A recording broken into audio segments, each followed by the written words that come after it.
काल अधिवेशनाचा शेवटचा दिवस होता. काही लक्षवेधी मी सभागृहामध्ये मांडण्याचा प्रयत्न केला, परंतु सांगली जिल्हा परिषद अध्यक्षपदाच्या निवडीमध्ये 3 दिवस मी इकडे गैरहजर असल्यामुळं आणि 24 तारखेला एका बैठकीच्या संदर्भात मी बाहेरगावी असल्यामुळं मला ती लक्षवेधी घेता आली नाही. परंतु माननीय अध्यक्ष महोदयांना मी काल विनंती केली होती की विशेष बाब म्हणून मला एका विषयावरती बोलण्याची संधी द्यावी आणि अध्यक्ष महोदयांनी माझी मागणी मान्य केली आणि मला शेवटचं 5 मिनिटं बोलण्याची संधी सभागृहामध्ये दिली. आता हा विषय अत्यंत महत्त्वाचा विषय आहे. मुंबईमध्ये घर असावं असं गावाकडच्या प्रत्येक कष्टकऱ्याला वाटतं. मग तो माताडी असेल, भाजीपाल्यामध्ये काम करणार असेल, रिक्षा चालवणार असेल किंवा नोकरी करणार असेल, खाजगी नोकरी असेल किंवा सरकारी नोकरी करणार असेल, ह्या सामान्य लोकांना तर आपलं घर मुंबईमध्ये असावं वाटतं. जुन्या मुंबईमध्ये घेणं आता शक्यच नाही, म्हणून नवीन मुंबईमध्ये लोक घरं घेण्याच्या संदर्भामध्ये विचार करतात आणि आयुष्याची सगळी तुटपुंजी जी रक्कम जमा केलेली असते ते घरासाठी लावतात, कुठं व्याजानं पैसे उचलतात, बँकाकडून कर्ज काढतात आणि घर घेण्याचं स्वप्न पूर्ण करण्याचा प्रयत्न करतात. परंतु एक DDSR ग्रुप नावाचा ग्रुप, एक IRS आहेत सचिन मोटे, त्यांनी त्यांच्या नात्यातल्या लोकांच्या नावावरती वेगवेगळ्या कंपन्या रजिस्टर केलेल्या आहेत आणि त्या कंपन्यांच्या माध्यमातून जवळपास 20 प्रोजेक्ट वेगवेगळे, म्हणजे त्यामध्ये DDSR बिल्डर्स अँड डेव्हलपर्स यांचे DDSR हाईट्स नावाची एक बिल्डिंग सुरू आहे. DDSR बिल्डरची Tathagat housing society, Swapnapurti housing society, Anuvishwa housing society, DDSR Satvik, परत हनी होम्स, मातोश्री ही तर आमदार खासदारांच्यासाठी एक इमारत खारघरमध्ये बनते आहे, त्याचं ह्या लोकांनी काम घेतलेलं आहे. म्हणजे आमचे खिशात आमदार आहेत अशी त्यांची भूमिका आहे. म्हणजे स्टेटमेंट पण त्यांनी केलेले आहेत की अनेक आमदार आमच्या खिशात आहेत, आमदार खासदार. आणि त्या मातोश्री बिल्डिंगचं काम मिळवण्यासाठी जवळपास मध्यस्थ लोकांना 5-1 कोटी रुपये खर्च करून त्यांनी हे बिल्डिंगचं काम घेतलेलं आहे. दुसरं आहे मैत्री हाऊसिंग सोसायटी कळमोली, परत मुंबई अजिंक्यस, मैत्री सानपाडा, DDSR हेरिटेज, कलाकार आणि पत्रकार यांची पण एक सोसायटी आहे. नंतर DDSR ड्रीमवूड, DDSR pride, DDSR Anup पर्व, जय श्री कृष्ण आणि DDSR लक्ष्मी रिव्हर्स आहे. अशा वेगवेगळ्या बिल्डिंगचे प्लॉट त्यांनी घेतलेले आहेत. आता हे प्लॉट कुठून घेतले? ही गुंतवणूकदारांची यादी आहे. आता ती फार मोठी यादी आहे. ह्या लोकांच्याकडून पैसे घेतलेले आहेत. दाम दुपटीवर देतो, 9 महिन्यात तुम्हाला दुप्पट करून देतो, 12 महिन्यात दुप्पट करून देतो, 18 महिन्यात दुप्पट करून घेतो आणि असे हजारो कोटी रुपये या लोकांचे गोळा केलेले आहेत. यातून यांनी प्लॉट खरेदी केलेली आहे. नंतर जेव्हा प्लॉट खरेदी केली त्यामध्ये त्यांनी सोसायट्या तयार केल्या. सरकारची तुम्ही फसवणूक कशी करताय? सोसायट्यांना GST लागू होत नाही, सोसायट्यांना स्टॅम्प ड्युटी माफ आहे आणि म्हणून जवळपास पैसे यांनी सगळे गोळा करून त्यातल्याच काही लोक सभासद करून त्यांच्या नावावरती सोसायट्या फर्म केलेल्या आहेत. हा पहिला गुन्हा आहे की सरकारची शेकडो कोटी रुपयाची GSTची किंवा अन्य करांची फसवणूक या सोसायट्याच्या माध्यमातून केलेली आहे. ह्या सोसायट्या नाहीत, हा DDSR ग्रुपचाच प्लान आहे आणि ह्याचे पूर्ण मास्टर ही सगळी लोक आहेत. आता हा विषय का पुढे आला? हा विषय यासाठी पुढे आला की 2020 पासून ह्या लोकांनी बुकिंग घेतलेली आहेत. 2020 पासून तुम्ही बुकिंग घेताय आणि 2025ला 2026ला त्या लोकांना ताबा द्यायचा शब्द या मंडळीने दिला होता, परंतु आता बिल्डिंगच नाही. म्हणजे 2021ला बुकिंग घेतलेल्या बिल्डिंगचं परवा दिवशी म्हणजे गुढीपाडव्याच्या दिवशी भूमिपूजन झालंय आणि मग ह्या लोकांना बिल्डिंग मिळणार कधी, फ्लॅट मिळणार कधी? म्हणजे ह्या लोकांची पूर्णपणे फसवणूक झालेली आहे. आता हनी होम्स म्हणून जी बिल्डिंग आहे प्लॉट नंबर 34 सेक्टर नंबर 20 खारघरला, ह्याला CC नाही. CC नसताना तुमचं बांधकाम कसं काय होते? अनेक बिल्डिंगला CC नाही. मग हे जे सगळे सिडकोचे अधिकारी आहेत, त्यांचे कोण आर्किटेक्ट असतील, हे सगळे अधिकारी यामध्ये गुंतलेले आहेत. हे सगळा मोठा फ्रॉड या सगळ्या माध्यमातून सुरू आहे. जेवढी बांधकामं सुरू आहेत, आता ह्या हनी होम्सला 1.97 करोडचा दंड आहे दंड असताना तुम्ही कसं काय काम करू शकता? दंड का अधिकारी भरून घेत नाहीत? मग अधिकाऱ्यांच्यावरती कारवाई करावी लागेल का? काल मला वेळ या विषयावरती सभागृहात मिळाला नाही आणि म्हणून हे सगळं डिटेल लोकांच्या पुढे आलं पाहिजे. बरी आमच्याच गावाकडची लोक आहेत ना, हे करणारे पण बिल्डर पण आमच्या गावाकडचेच आहेत, परंतु ज्या लोकांनी फ्लॅट बुकिंग केलेले आहेत ती लोक सातारची आहेत, ती लोक सांगलीची आहेत, ती लोक सोलापूरची आहेत, ती अन्य विभागातली लोक आहेत. आणि अशा लोकांची फसवणूक हा स्वतः IRS असल्यामुळं त्या लोकांना धमकी देतो किंवा लोकांना भीती वाटते पुढे येऊन काय करायचं. आता DDSR हेरिटेज नावाची कोऑपरेटिव्ह सोसायटी स्थापन केलेली आहे. आता ह्या 4 मजल्याची CC मिळाली या लोकांना, परंतु यांनी बांधकाम जे चालू केलंय ते पुढची CC न घेता चालू केलेलं आहे. 263 फ्लॅटचं बुकिंग केलंय आणि बिल्डिंगचं अजून कामच नाही. त्यांना अजून पजेशन पण देतो बोलले होते 2026ला, त्या गोष्टीचं अजून पजेशन पण नाही आहे. रॉयल्टी मोठी यांनी जे मुरुम उत्खनन केलं, माती उत्खनन केलं, त्याचं एक दंडाचं नोटीस त्यांना ड्रीमवूडला प्लॉट नंबर 22 ते 26 सेक्टर 13ला नायब तहसीलदार ठाणे दत्तात्रय बेडे 4291 बरातचं त्याला नोटीस काढलं, परंतु दंड भरून घेतला नाही. मी काल महसूल मंत्री महोदयांना भेटलो की सगळ्या जेवढ्या 20 सोसायट्या आहेत त्यामध्ये तुम्ही जेवढे ह्यांना उत्खनन केलेलं आहे त्याच्याबद्दलचं तुम्ही माहिती घेतली पाहिजे. आता GST भरली नाही आणि GSTचं नोटीस त्यांना आलं, GSTच्या अधिकाऱ्यांनी का नाही कारवाई केली या सगळ्या विषयावरती? म्हणजे एका बाजूला लोकांच्याकडून करोडो रुपये घेतायत, त्यांची फसवणूक करतायत आणि त्यांना बिल्डिंगचा ताबा पण देत नाहीत, अजून ते देऊ शकत नाहीत. आता त्यांच्याकडं बिल्डिंग ह्या लोकांची सगळ्या फसवणूक झाल्या 100%. आज ते दर आठवड्याला बोलवत आहेत, त्यांना जेवण खाणं तुम्हाला देतो देतो देतो. आता मला लोक, काल मी सभागृहात विषय घेतल्यापासून एवढी लोक मला भेटली, सकाळपासून हॉटेलवरती 5-50 लोक मला भेटून गेली. आम्ही त्यांच्याकडे रोज जातोय, ते आम्हाला नंतर देतो, आता ह्याच्यात अडकलंय त्याच्यात अडकलंय. आणि त्यामुळे त्या लोकांची मोठी फसवणूक या सगळ्या लोकांनी केलेली आहे. आता मातोश्री आमदार खासदारांची बिल्डिंग यांनी बांधायला घेतली, बांधायला घेऊन 4 वर्ष झाली, अजून 4था स्लॅब चालू आहे, त्याच्या बाजूची बिल्डिंग पूर्ण झाली. म्हणजे आमदार खासदारांना पण यांनी फसवलंय. आणि म्हणून मी काल सभागृहात ही मागणी केली की ह्याचा जो म्होरक्या आहे सचिन मोटे, आणि मग त्यांच्यावरती कारवाई होण्याची आवश्यकता आहे. ते तिथं तर रतन टाटाचा फोटो वापरतात. या लाजीरवाणी बाब सगळ्यात ही गोष्ट आहे की या DDSR ऑफिसमध्ये आदरणीय रतन टाटा साहेबांचा फोटो आहे. तुम्ही फसवणूक करताय. जेवढे इन्व्हेस्टर आहेत, म्हणजे आता अशोक खरात जशी फाईल आल्या अशी सचिन मोटेची फाईल येण्याची शक्यता आहे. कारण प्रत्येक इन्व्हेस्टर जे लोक आहेत त्यांचे महिलांच्या बरोबरचे व्हिडिओ तयार करून ठेवलेत ब्लॅकमेल करण्याच्या दृष्टिकोनातून. आणि ही सगळी वस्तुस्थिती आहे. ही वस्तुस्थिती आज ना उद्या सगळी समोर येणार आहे. तत्पूर्वी सरकारनं या सगळ्या बाबीमध्ये, कारण CC न देणं, GST न भरणं, रॉयल्टी न भरणं, कुठल्याही परवानग्या न घेता बिल्डिंगचं काम चालू करणं, लोकांचं बुकिंग घेणं परवानगी नसताना, आणि बुकिंग घेऊन 4-4, 5-5 वर्ष झाल्याच्या नंतर सुद्धा त्यांना फ्लॅटचा ताबा न देणं, या संदर्भामध्ये मी काल सभागृहामध्ये मागणी केली होती की सरकारनं या सगळ्या विषयाचा विचार करून सुमोटो यांच्यावरती कारवाई करावी. माननीय मुख्यमंत्री महोदयांना मी धन्यवाद देईन की त्यांनी जॉईंट CP लेव्हलच्या अधिकाऱ्याच्या माध्यमातून या सगळ्या प्रकरणाची चौकशी करण्याचा शब्द दिलेला आहे. आणि म्हणून आता पुढच्या 4-5 दिवसामध्ये आम्ही ही सगळी डिटेल तक्रार माननीय मुख्यमंत्री महोदयांकडे देतोय. काही तक्रारी आम्ही रितसर दिलेल्या आहेत. या सगळ्या अरे ज्यांच्याकडे चप्पल घालायला नव्हती अशी पोरं 2-2 हजार कोटी येतात कुठून? आज हा जीवन भाई म्हणून आहे, त्याचा नंबर आहे 9619774551.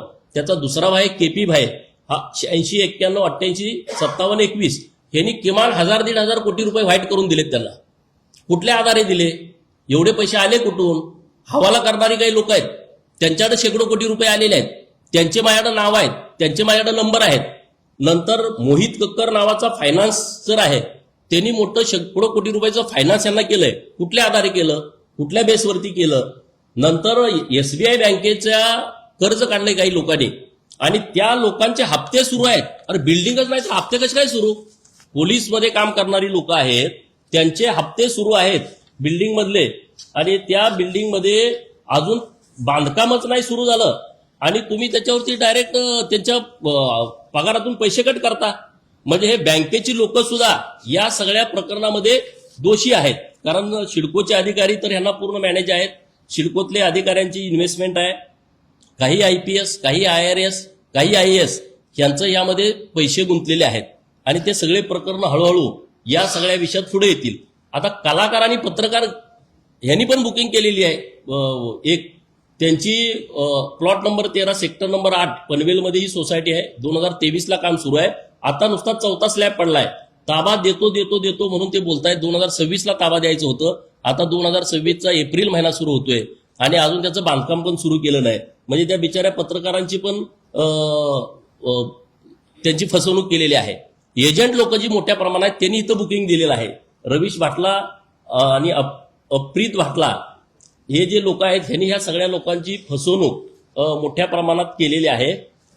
DDSR हेरिटेज आणि DDSR प्राईड ह्या बिल्डिंगच नाहीत आणि त्या शेकडो लोकांचे तुम्ही पैसे घेतलेत.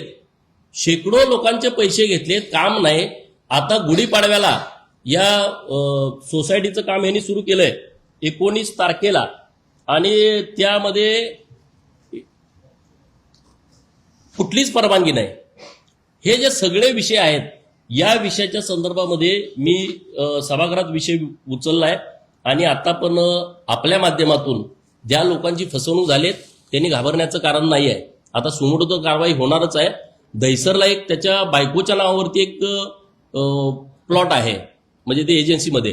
त्यांना तर 5 वर्ष झालं त्यांची इन्व्हेस्टमेंट घेतली आहे. त्यांना हात वर केला. आता आम्ही तुमचं देऊ शकत नाही. म्हणजे त्या लोकांनी एवढे इन्व्हेस्टमेंट करून सुद्धा त्यांच्या हाताला काही लागणार नाही. असे हे सगळे जे विषय आहेत ते विषय आता रेकॉर्डवरती येण्याची आवश्यकता आहे. बाकीची जी प्रकरणं आहेत, महिलांची फसवणूक करणं, विद्यार्थिनींची फसवणूक करणं, IRS म्हणून त्यांना ब्लॅकमेल करणं, त्यांच्यावरती चुकीच्या पद्धतीनं वागणं, हे सगळे विषय समोर येतील. एक अधिकारी आहे माझ्या समाजाचा, क्लास 2 अधिकारी, त्याची बायको पळवून नेऊन पुण्यामध्ये ठेवणं, त्याचा डिवोर्स घेणं, असे सगळे विषय आहेत. ते मी यथावश्यक पुढच्या काळामध्ये ते सगळे विषय काढेन. परंतु आता लोकांची, गरीब लोकांची मोठी फसवणूक झाल्यामुळं याच्यावरती कारवाई करावी. आणि हा दर दिवशी DDSR मध्ये येतो. आता म्हणजे आम्हाला काय संबंध आहे, मी रेकॉर्डवरती नाही, तर ह्याची सगळी तपासणी झाली पाहिजे. ह्यांचे सगळे कॉल रेकॉर्डिंग, ह्यांचे व्हॉट्सअप कॉलिंग, ह्यांचे DDSR मध्ये किती वेळा ते आले, किती लोकांनी त्यांच्यामुळे इथं प्लॉट बुकिंग केलेलं आहे, इन्व्हेस्टमेंट केलेलं आहे, हे सगळं पुढे येण्याची आवश्यकता आहे. आणि त्यासाठी मी स्वतः या सगळ्या गोष्टीचा पाठपुरावा करतोय.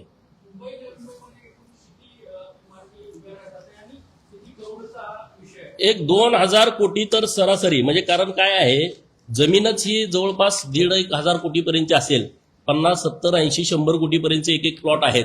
आणि हे इतकी मोठी रक्कम आहे. आणि लोकांच्याकडून घेतले ग्राहक म्हणून, त्यांच्याकडून जे घेतलेले पैसे वेगळे आहेत. 30 लाख, 40 लाख, 50 लाख, 60 लाखापर्यंत त्यांच्याकडून बुकिंग अमाऊंट घेतलेले आहेत. त्या जवळपास 20 बिल्डिंग आहेत. 20 बिल्डिंग आहेत. आता फक्त एक बिल्डिंग त्यांची तयार आहे कळंबोलीची, आणि एखादी दुसरी बिल्डिंग होऊ शकते. बाकीच्या बिल्डिंग तयार होणार नाहीत. आता ते मी कॉन्ट्रॅक्टरांची माहिती घेतली की 50 कोटी रुपये ते कॉन्ट्रॅक्टरचेच देणे आहे. संडास बांधायला 4 माणसं लागतात, ह्यांची बिल्डिंग बांधायला 10-20 माणसं असतात मुंबईमधली बिल्डिंग बांधायला. अशी परिस्थिती इथं आहे. म्हणजे माझं म्हणणं कसं आहे, गावाकडच्या लोकांची तुम्ही फसवणूक करता, मेजाजगिरी करता, पैशाची उधळण करता. 10-10 कोटीची घरं गावाकडे बांधलेली आहेत. अरे तुम्हाला चपल्या घालायला नव्हत्या 2-4 वर्षापूर्वी. तुम्ही गरीब लोकांच्या जीवावरती आज गाड्या घेऊन फिरताय, रेंज रोव्हर सारख्या, LC सारख्या गाड्या तुम्ही घेताय, फिरताय. लोकांना घरं द्या ना आणि परत मग तुमचा रुबाब करा.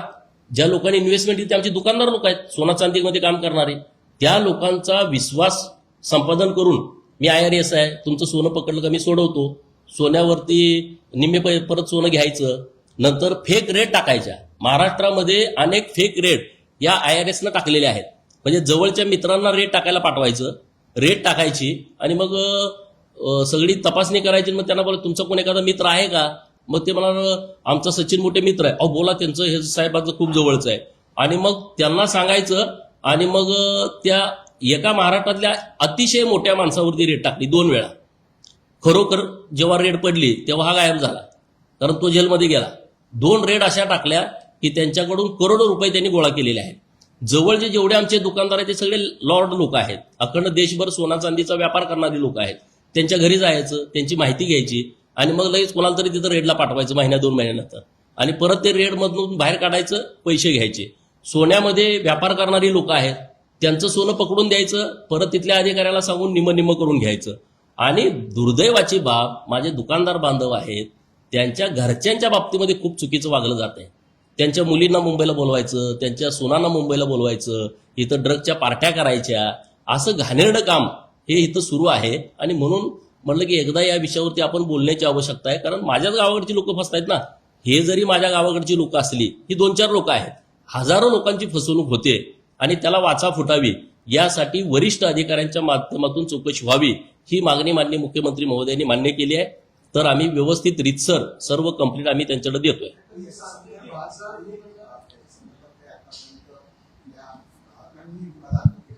नाही, ग्राहक जेव्हा गुन्हा दाखल करायला जाते तेव्हा ही सगळी लोक यांची चेनच तयार झाली आहे. नवी मुंबईमध्ये सगळे अधिकारी यांना फॉर आहेत. अधिकारी तिथं रोज सिडकोमध्ये कमी, यांच्या ऑफिसला जास्त. मी इथं एखादी नुसती माहिती दिली का लगेच दुसऱ्या मिनिटाला त्यांच्या व्हॉट्सअपला असते. पण ही सगळी चेन तयार झाली आहे. आणि त्यामुळं म्हणून मी सभागृहात मागणी अशी केली की ह्याची चौकशी सुमोटोच लावा. लोक तर तक्रार द्यायला येतील. आता माझ्याकडे अनेक लोक आलेले आहेत. राहिलेल्या लोकांना माझी विनंती आहे की पुढच्या 8 दिवसात 15 दिवसात तुमचा फ्लॅट कुठं आहे त्यांच्याकडून घ्या. हवेतले फ्लॅट विकतायत ते, हवेतले. ज्यांना दुप्पट पैसे देतो म्हणले होते त्यांना आता मध्ये तुमचं दुप्पट झालं तर 11व्या मजल्यावरचा फ्लॅट घ्या. अरे मजलाच तयार नाही तर 11व्या मजल्यावरचा फ्लॅट कुठला घ्या. 22व्या मजल्यावरचा फ्लॅट घ्या. अरे मजला अजून तुमचा खड्डाच काढला नाही आणि तुम्ही 22व्या मजल्यावरचा फ्लॅट विकताय. म्हणजे या महाराष्ट्रात अशी जर फसवणूक होणार असेल तर आम्ही या विषयावरती बोलणं आवश्यक आहे. आणि म्हणून हे सगळं रेकॉर्ड म्हणजे एक ना एक फ्लॅट धारकाचं नाव माझ्याकडे आहे आणि ती सगळी गरीब लोक आहेत, इन्व्हेस्ट करणाऱ्या लोकांची नाव आहेत. तर हे सगळं प्रकरण पुढे येण्याच्या दृष्टिकोनातून मी स्वतः याचा पाठपुरावा करतो.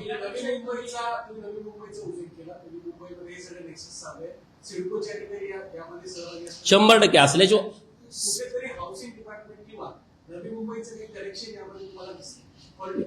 बघा असू शकतं. हा पॉलिटिक्समध्येच आहे ना. हा नुसता नावालाच अधिकार आहे. हा ह्याच्या घरी सगळे पॉलिटिकल जे लोक आहेत ते सगळे लोक येतात. त्या विषयावरती मला जायचं नाही. मला हे पॉलिटिक्सला न्यायचं नाही. तो नंतरचा विषय येऊ. त्याच्यावर काय रिप्लाय ते त्यावर बघू आपण. परंतु ही लोकांची जी फसवणूक आहे, आमदाराला फसवताय तुम्ही. आमदारांना तुम्ही 3-4 वर्षापूर्वी त्याचं भूमिपूजन झालंय. आता 4था स्लॅब चालू आहे. आता 3-4 वर्षात मुंबईमध्ये बिल्डिंग होती का नाही होती सांगा.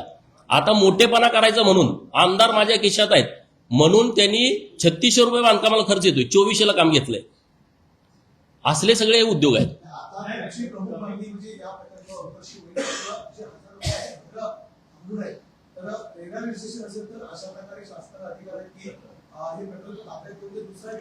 नाही, हे सगळं आता मी पुढच्या 5-6 दिवसामध्ये प्रत्येक प्रोजेक्ट वाईज आम्ही तक्रार तयार करतोय. वकील लोक मी या सगळ्या कामावरती बसवलेले आहेत. तशा पद्धतीची पूर्ण तक्रार तयार करून माननीय मुख्यमंत्री महोदयांच्याकडे जाणार. माननीय मुख्यमंत्री महोदय ज्या अधिकाऱ्याची नेमणूक करतील त्यांच्यापर्यंत हे सगळे पुरावे देऊन ह्यांच्यावरती कायदेशीर कारवाई झाली पाहिजे. रॉयल्टी बुडवणं, जीएसटी बुडवणं, सीसी नसताना बांधकाम करणं, ओसी नसताना लोकांना ताबा देणं, हे जे सगळे प्रकार आहेत हे सगळे प्रकार सरकारच्या नियमाच्या उल्लंघन करणारे आहेत. किंवा तुमचे स्वतःचे प्लॉट असताना तुम्ही सोसायटी फर्म करणं आणि सरकारच्या कराची फसवणूक करणं याचाही गुन्हा वेगळा दाखल होण्याची आवश्यकता आहे. आणि हे सगळं प्रकरण सरकारने अतिशय सिरियस घेतलेलं आहे आणि यांच्यावरती गुन्हे दाखल होणार. यातून कुणाला सुटका होणार नाही. ह्यांनी काय केलंय, ह्यांनी तिथं मोठेपणा असा केलाय, पैसे लोकांचे आहेत. 70 कोटीचा प्लॉट कॉम्पिटिशनमध्ये 100 कोटीला घ्यायचा आणि तिकडे विक्री करताना 1 कोटीचा फ्लॅट तुम्हाला मी 70 लाखात देतो, 60 लाखात देतो, बुकिंग घ्यायचं. स्वस्त फ्लॅट देतो असं सांगून लोकांचं बुकिंग घेतलंय आणि त्यामुळे लोकांनी मोठ्या प्रमाणात बुकिंग यांच्याकडे केलेलं आहे आणि त्यामुळे त्यांची फसवणूक होते.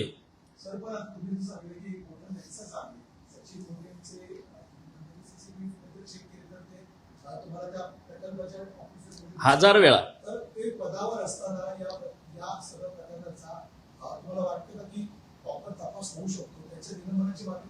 तो निलंबित होईल. प्रकरण खूप येणार आहेत. ह्याच्यावरच नाही अनेक कांड येणार आहेत. महाराष्ट्र हादरल अशा पद्धतीची प्रकरणं आहेत. हा अशोक खरात विरात लोक विसरून जातील. हे विषय डोक्यात ठेवणार नाहीत. अशा पद्धतीची काळी कृती आहेत आणि ते पुढच्या आठवड्यात 15 दिवसात पुढे येतील. दिली ना मी.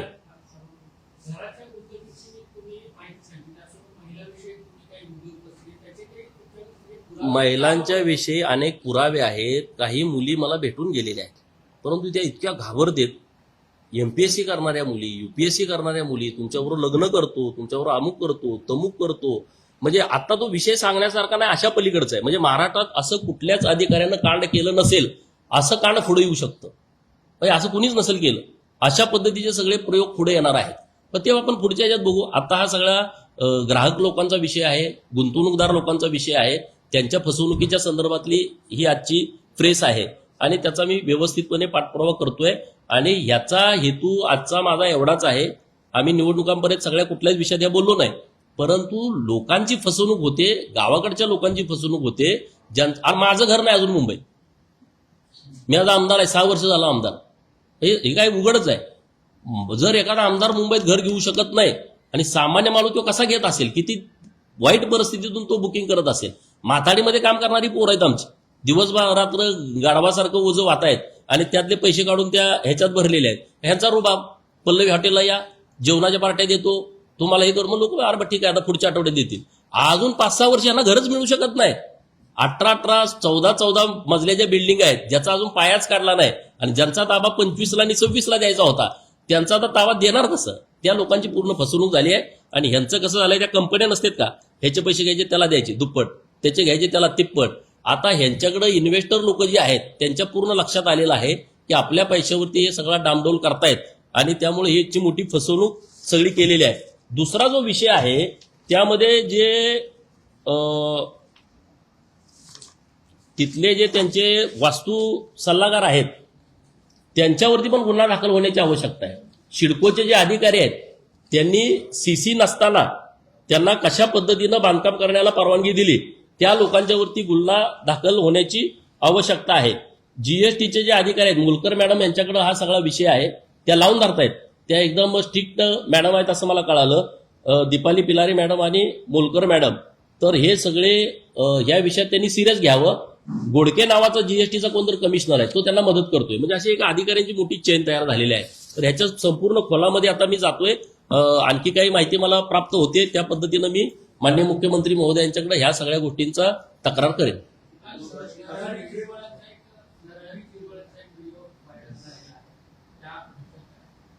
आता हे बघा, एआयचा जमाना आहे. जिरवळ साहेब बिचारा गरीब माणूस आहे, नेमकं काय झालंय ते बघायला पाहिजे. तो खरंच त्या व्हिडिओची सत्यता गरीब बिचारा आहे, सत्यता तपासण्याची आवश्यकता आहे.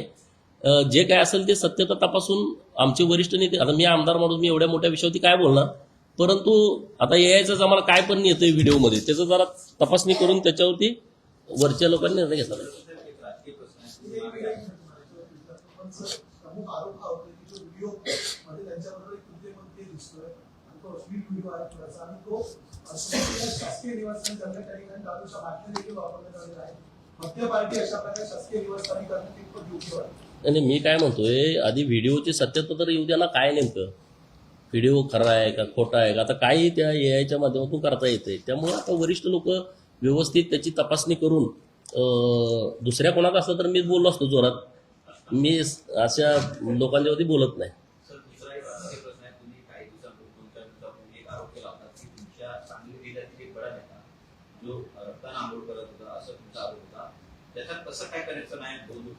बोललो ना मी त्या विषयावरती.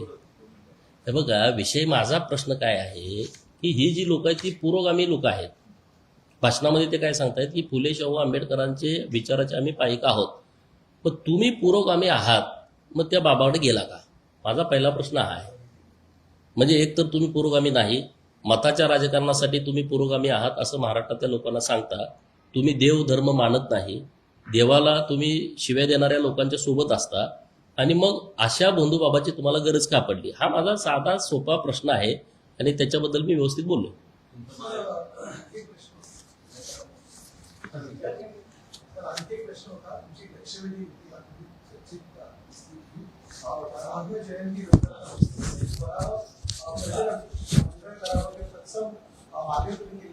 काल माझी 13 नंबरला लक्षवेधी होती रेग्युलर कामकाजामध्ये. सकाळच्या स्पेशल सिटिंगमधल्या लक्षवेधी झाल्या, परंतु रेग्युलर कामकाजातल्या लक्षवेधी होऊ शकल्या नाहीत वेळेअभावी. त्यामध्ये माझी लक्षवेधी वराह पालनाच्या संदर्भातली होती. वडार, कुंची, कोरवी, सिकलगारी, वैदू, डोंबारी, कैकाडी असा जो भटका समाज आहे, ह्या समाजाचा हा पहिल्यापासून 2000 वर्षापासूनचा हा त्यांचा परंपरागत व्यवसाय आहे. म्हणजे हे नुसतं वराह पालन नाही, त्यांची ती फिरती बँक आहे. यावरतीच त्यांचं कुटुंब चालणं, मुलाचं शिक्षण, घरदारं बांधणं हे सगळे विषय त्याच्यावरती चालतायत. परंतु आता काही सरकारनं म्हणजे अहिल्यानगरमध्ये परवा त्यांना सगळे कोंडून टाकले. अरे भाई, हा काय पर्याय नाही ना. आणि याच्या संदर्भातली माझी काल लक्षवेधी होती की वराह पालनाच्या संदर्भामध्ये एक विकास महामंडळ राज्य सरकारनं घोषित करावं. हे सगळे भटक्या समाजातली लोक आहेत, त्यांच्याकडे जमीन नाही. त्यांना वराह पालन करण्याच्या दृष्टिकोनातून राज्य सरकारनं जमीन उपलब्ध करून द्यावी आणि त्यांना आर्थिक सहाय्य करावं, अशा पद्धतीची एक लक्षवेधी मी काल सभागृहाने मांडली होती. आणि या सगळ्या विषयामध्ये स्वतंत्र महामंडळ स्थापन करून त्याला मोठं आर्थिक बजेट द्यावं, त्याला अध्यक्ष उपाध्यक्ष द्यावा, त्याला राज्यमंत्री पदाचा दर्जा द्यावा, अशा पद्धतीची माझी काल लक्षवेधी होती. परंतु वेळेअभावी ती झाली नाही. परंतु मी आता या सगळ्या विषयामध्ये पाठपुरावा करणार आहे. आता हे माननीय पशुसंवर्धन मंत्री महोदयांचा विषय आहे. मी त्यांच्याकडे पाठपुरावा करेन, मुख्यमंत्री महोदयांच्याकडे पण करेन.